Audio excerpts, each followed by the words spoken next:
ఓం అస్మద్గురుభ్యో నమః. శ్రీమతే రామానుజాయ నమః. శ్రీకృష్ణ పరబ్రహ్మణే నమః. ఓం శ్రీ గోదారంగనాథాభ్యాం నమః. జై శ్రీమన్నారాయణ. జై శ్రీకృష్ణ. ప్రియ భగవద్భక్త బంధువులారా, ఈరోజు ధనుర్మాస వ్రతంలో అమ్మ గోదాదేవి పాడినటువంటి పాసురము 7వ పాసురం. కీషు కీషండ్రెంగుం ఆనైచ్ఛాత్తన్ கலந்து பேசன பேச்சரவங் கேட்டிலையோ பெண்ணே காசும் பிறப்பும் கலகலப்பக்கை பேர்த்து வாசனரங்குஷியலாயச்சியர் மத்தினால் ஓசை படித்ததரவங் கேட்டிலையோ நாயகப் பெண் பிள்ளாய் நாராயணன் மூர்த்தி கேசவனை பாடவும் நீ கேட்டே கிடத்தியோ దేశముడయ్యాయ్ తిరవేలోరెంబావాయ్ అని ఈరోజు ఈ 7వ పాసురంలో మరొక గోపికను మేలుకొలుపుతున్నారు. నిన్న 6వ పాసురంలో ఒక గోపికను మేలుకొలపడం జరిగింది.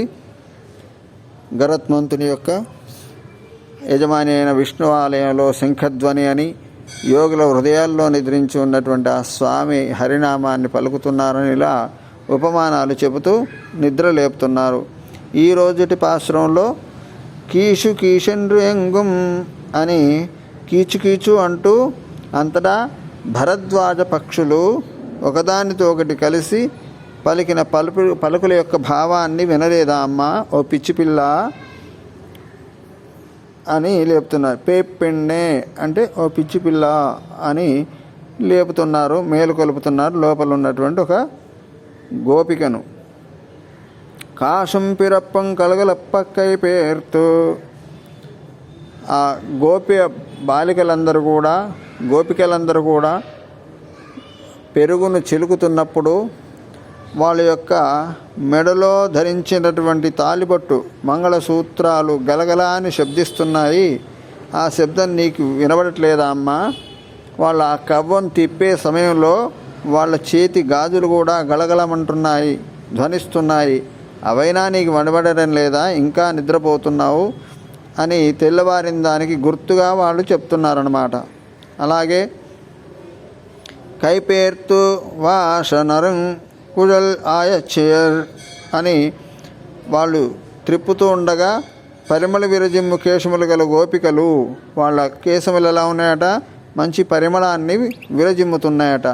అలాంటి గోపికలు కవ్వంతో పెరుగును చిలుకుతున్నప్పుడు వాళ్ళ యొక్క చేతి గాజులు గొప్పగా ధ్వనిస్తున్నాయమ్మా, అది కూడా వినపడలేదా?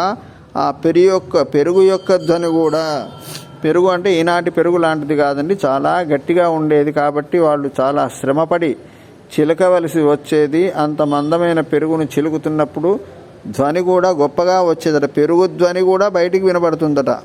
ఆ ధ్వని అయినా వినపడలేదా అమ్మ నీకు? నాయకప్పెన్ పిళ్ళాయ్ నారాయణన్ మూర్తి, ఓ నాయకురాలా, మా అందరికీ కూడా నీవే నాయకురాలివి. మరి నువ్వు ఇలా పడుకుంటే ఎలానమ్మా? నారాయణన్ పరమాత్మ లోపల బయట అంతటా ఉండేవాడే అయినా విగ్రహంగా ఒక రూపం ధరించినాడు.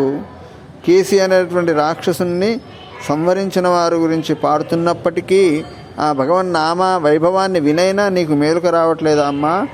నువ్వు వింటూ అలాగే పడుకున్నావా? నీకేమైనా జోల పాడినట్టుందా అని చెప్పి గోపికలు ఈరోజు 7వ పాసురంలో మరొక గోపికను గోదాదేవి మేలుకొలుపుతుంది. ఓం అస్మద్గురుభ్యో నమః. శ్రీమతే రామానుజాయ నమః. జై శ్రీమన్నారాయణ.